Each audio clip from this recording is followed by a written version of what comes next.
The Trump administration has laid out a radical realignment of US foreign policy. It's released the long-awaited US national security strategy, revealing Trump's vision of America's future in the world. This includes a focus on migration and Latin America, and it questions America's future relationship with Europe.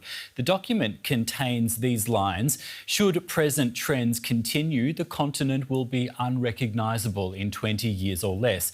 As such, it is far from obvious whether certain European countries will have economies and militaries strong enough to remain reliable allies. For more on this, I'm joined by Bradley Bowman, Senior Director of the Centre on Military and Political Power at the Foundation for Defence of Democracies. Welcome back to DW, Bradley. There's a lot to unpack about this. Firstly, I'm interested in your reaction to this document. What do you think it signals? You know, this is the U.S. national security strategy that is required by law for a new administration to submit 150 days after it assumes office. So it was actually due in June, so it's been quite late.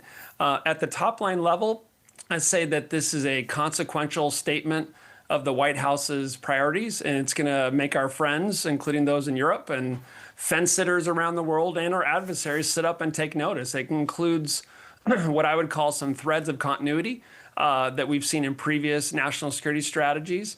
And it also has some laudable elements, some notable omissions, and some serious, what I would call say what moments. And you just read one of them.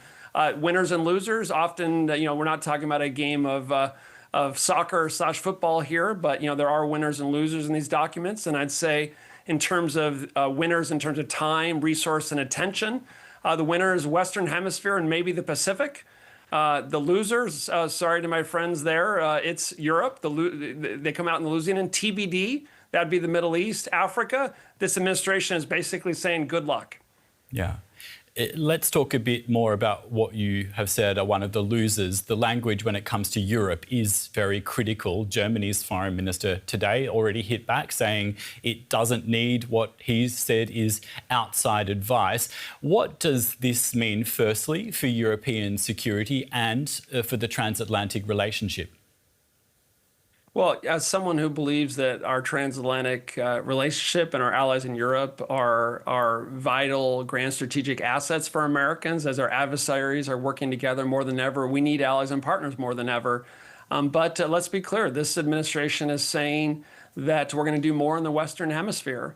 That's most likely going to mean less elsewhere, especially in terms of the military tool of national power. If we're going to be assembling the largest assembly of U.S. military power in Latin America that we've seen in decades, and we're going to do that essentially on a base defense budget that doesn't even keep pace with inflation, that's going to mean less elsewhere, and the primary bill payer is going to be Europe, and that shouldn't be a surprise for anyone in Berlin or elsewhere, because this administration has basically been saying that since January. So the problem is that we're also witnessing the worst war in Europe since World War II.